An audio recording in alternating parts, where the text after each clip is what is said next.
जय हिंद दोस्तों, स्वागत है आपका बाबा गणित वाला चैनल पर।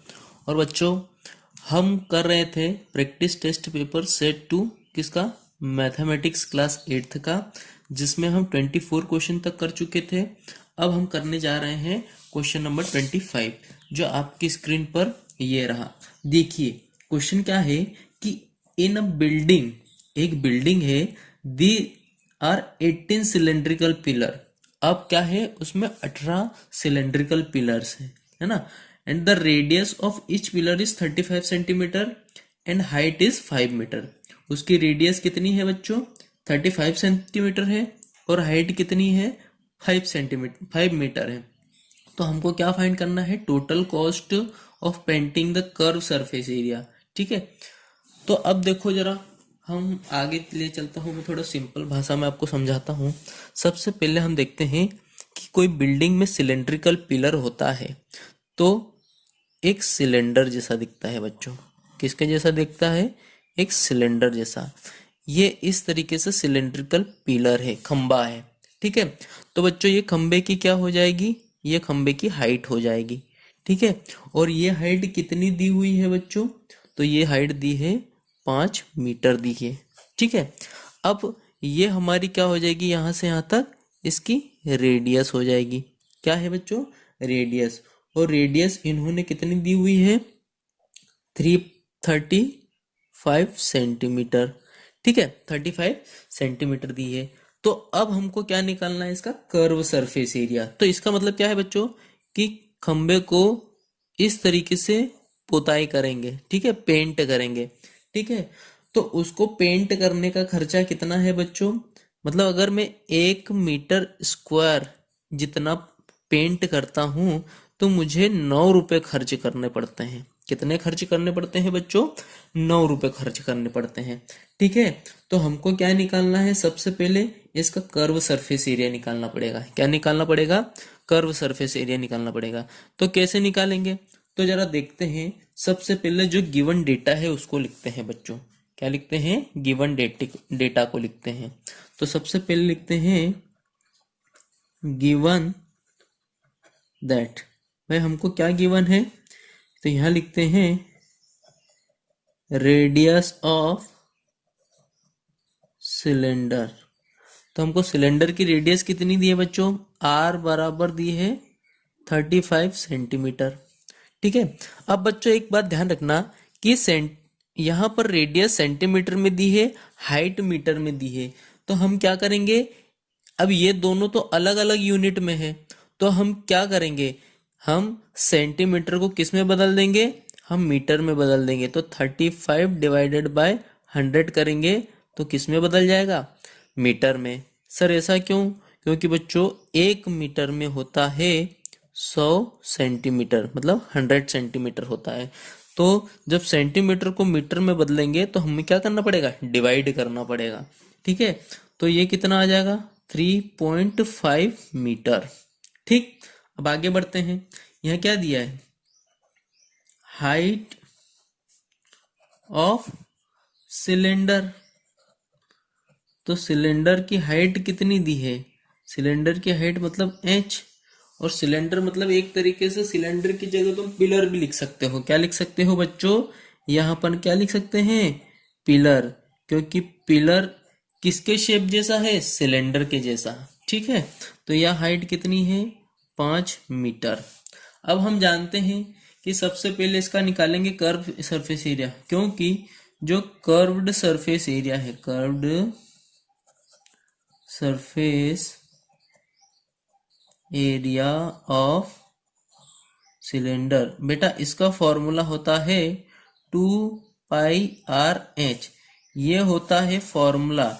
अगर बच्चों आप मेरी वो चैप्टर वाइज सॉल्यूशन की वीडियो नहीं देख रहे हो तो वो प्लेलिस्ट देख ले, उसमें मैंने समझाया है। ठीक है, तो 2πr/h क्या होता है बच्चों, इसका सरफेस एरिया। एक होता है टोटल सरफेस एरिया, जिसमें हम ऊपर और नीचे वाले पोर्शन को भी इंक्लूड करते हैं, टॉप बॉटम को। ठीक, तो अब यहां से देखो, सबसे पहले 2 पाई की वैल्यू होती है 22/7। ठीक है, यहाँ पर बेटा पाई की वैल्यू क्या होती है, 22/7 होती है, और एक वैल्यू होती है 3.14। ठीक है, वो क्वेश्चन पे डिपेंड करता है कि कौन सी लेना है। आर कितने हैं बच्चों, आर है 3.5 मल्टीप्लाई एच कितना है 5। अब देखो बच्चों 7 के टेबल में 35 आता है, 7 5 जा 35, पर ये पॉइंट में आएगा 0.5।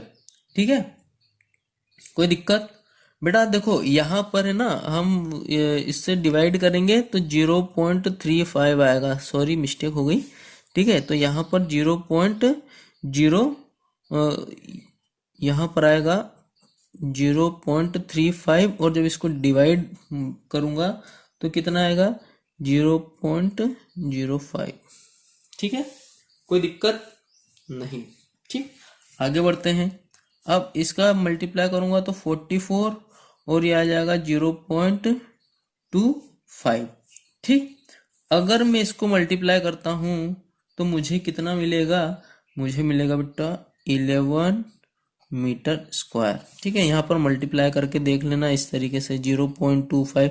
जिसको पॉइंट का मल्टीप्लाई नहीं आता वो यहाँ पर देख लो बेटा, जब पॉइंट होता है तो अभी भूल जाना है, पहले सिंपल करना है। 5 4 जा 20, 5 4 जा 20 और 22 मल्टीप्लाई 88, 2 4 जाए 2 4 जाए, इसको कर देंगे तो 10 1, और कितना आ जाएगा 10 और 11। अब देखो बच्चों, अब पॉइंट लगाने की बारी आती है। तो देखो यहाँ पर पॉइंट के बाद में कितने डिजिट है 1 और 2, इसके अलावा और कुछ है नहीं, तो 1 2 गिन के पॉइंट लगा दो तो 11 आ गया। तो यहाँ पर हमारे पास एरिया कितना आ जाएगा 11 मीटर, 11 का मीटर स्क्वायर। अब बात तो ये आती है बच्चों कि हमारा ये एक पिलर का आया है, ये कितने पिलर का एरिया आया है, एक पिलर का एरिया आया है। अब हमको कितने पिलर दिए हैं, 18 पिलर दिए हैं, 18 पिलर दिए हुए हैं। तो हम 18 को क्या करेंगे, इसमें मल्टीप्लाई करेंगे। तो यहां लिखेंगे देयरफॉर, यहां लिखेंगे therefore curved surface area of 18 such pillar, such इस तरीके के पिलर के एरिया इज इक्वल टू, देखो एक का 11 मीटर स्क्वायर है और टोटल कितने हैं 18। ठीक है, तो कितने आ जाएंगे यहाँ पर आ जाएगा 198 मीटर का स्क्वायर। ठीक है, तो बच्चों एक थोड़ी बेसिक सी चीज समझो, मैं आपको यहाँ बताता हूं। देखो यहाँ पर 198 मीटर का स्क्वायर है, तो अगर मैं इसको ऐसा भी लिख सकता हूँ 198 इंटू 1 का मीटर स्क्वायर लिख सकता हूँ ना। मतलब इसका मतलब ये है कि हमारे पास 1 मीटर स्क्वायर कितनी बार है, 198 बार है। ठीक है, तो इसका मतलब यही होता है। ठीक, अब यहां से सर ये ऐसा क्यों बता रहे हैं आप, तो उसके पीछे का एक कारण है बेटा। कारण क्या है कि हमारे पास because cost of painting an area, भाई एरिया को पेंट करने का कॉस्ट कितना है, एरिया ऑफ 1 मीटर स्क्वायर। अभी अपन ने देखा था ना कि 1 मीटर स्क्वायर को अगर मैं पेंट करूंगा, 1 मीटर स्क्वायर मतलब ये मान के चलो कि मान लो कि इतना एरिया मुझे पेंट करना है तो 9 रुपए देना पड़ेंगे। तो पूरे पिलर को करने के लिए कितने देने पड़ेंगे, तो वो मल्टीप्लाई होगा, है ना। तो यहाँ पर क्या हो जाएगा कि 1 मीटर का तो 9 रुपए है, और टोटल एरिया कितना है यहाँ पर, अभी तो 1 मीटर का ही है। ठीक है, 1 मीटर को पोतने का है 9 रुपीज। तो therefore cost of painting an area of 198 metre square, 198 metre square को पोतने का, देखो 1 मीटर का 9, तो 1 मीटर की जगह स्क्वायर की जगह 9 रख दो, तो 198 इंटू 9, तो यहाँ पर आ जाएगा 198 इंटू 9। ठीक है, तो जब बच्चों इसको मल्टीप्लाई करेंगे तो आएगा ₹1782। कैसे करा, 198 मल्टीप्लाई 9, नवे 8 72, 72, 9 9 जा 81, 88, 9 1 जा 9, और 8 और 7, 8 और 7 कितने हो जाएंगे? सॉरी, 9 कम 9 और 8 17। ठीक है, ये आ गया। तो मेरे हिसाब से देयरफॉर कॉस्ट आ गई। ठीक, यही हमारा क्या हो जाएगा बच्चों? आंसर हो जाएगा। तो मेरे हिसाब से आपको ये पूरी चीज समझ में आ गई, तो आप क्वेश्चन को पॉज करके उतार लो। अगर वीडियो अच्छा लग रहा हो तो बच्चों लाइक शेयर सब्सक्राइब जरूर करें। ठीक,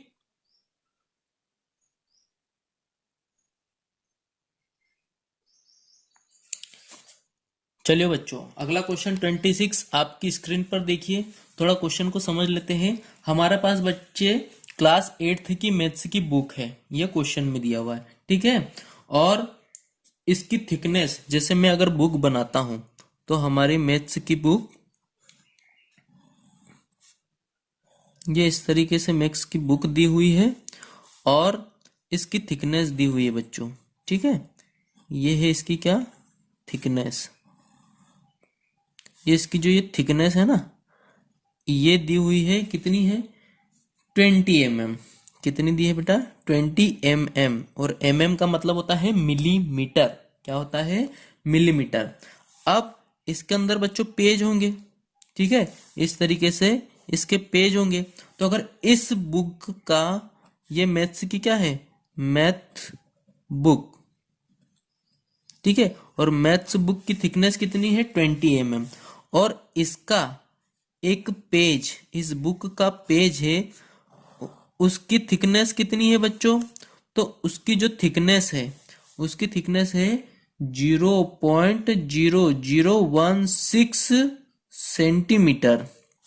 तो बच्चों देखो, यहाँ यूनिट का डिफरेंस है, यहाँ 20 mm है, यहाँ सेंटीमीटर है। और हम जानते हैं कि 1 सेंटीमीटर में 10 mm होते हैं। कितने होते हैं बेटा? 10 mm होते हैं। तो स्वाभाविक सी बात है कि सेंटीमीटर बड़ी यूनिट है और सेंटीमीटर से छोटी यूनिट है। अभी बच्चों जिसकी बात कर रहा हूं उसमें छोटा बड़ा मामला है। ठीक है, तो याद रखना बेटा, एक नोट करने जैसी बात है, ये मैं बेसिक बता रहा हूं कि अगर मुझे सेंटीमीटर से में बदलना हो, मतलब अगर मुझे बड़े से छोटे में बदलना हो, तो मुझे क्या करना पड़ेगा? मल्टीप्लाई करना पड़ेगा। और मल्टीप्लाई किसका करूंगा भाई? जिसमें इनका कन्वर्जन हो रहा है। देखो, 1 सेंटीमीटर और का रिलेशन है 10, कि 1 सेंटीमीटर में 10 होंगे, तो मुझे क्या करना पड़ेगा? 10 से मल्टीप्लाई करना पड़ेगा। पर अगर मान लो ऐसा होता कि मुझे से सेंटीमीटर में बदलना है, तो ये तो कैसी यूनिट है? छोटी यूनिट है। कैसी यूनिट है? छोटी। और मुझे किस में बदलना है? बड़ी यूनिट में। तो जब छोटी से बड़ी में बदलते हैं तो हम डिवाइड करेंगे किसका? 10 का। ठीक है, और ये रूल हर किसी पे लागू होगा। ठीक है, अब मुझे एक बात बताओ कि यहाँ पर है और यहाँ पर सेंटीमीटर है, तो मैं क्या करता हूँ? सेंटीमीटर को में बदल दूं। तो सेंटीमीटर को में बदलूंगा तो 10 से मल्टीप्लाई करना पड़ेगा। तो मैं क्या करूंगा? 0.0016 को 10 से मल्टीप्लाई कर दूंगा, तो किस में बदल जाएगा? में बदल जाएगा बच्चों। किस में बदल जाएगा? में। ठीक, तो यहां ध्यान से सुनना कि अगर मैं 10 से मल्टीप्लाई कर रहा हूं तो ये एक पॉइंट खिसक के कहाँ आ जाएगा? Right side. ठीक है, तो मेरे पास कितना हो जाएगा? ये हो जाएगा 0.016 में आ जाएगा। क्या इतनी चीज समझ में आ गई? तो अब स्टार्ट करते हैं। फिर क्वेश्चन में ये कह रहा है कि इनका रेशो निकालो, बुक के थिकनेस का और पेपर की थिकनेस का रेशो निकालो। तो सिंपल निकाल देंगे। सबसे पहले सॉल्यूशन में क्या लिखेंगे? Thickness of the book. Thickness of book कितनी है बच्चों? 20 mm।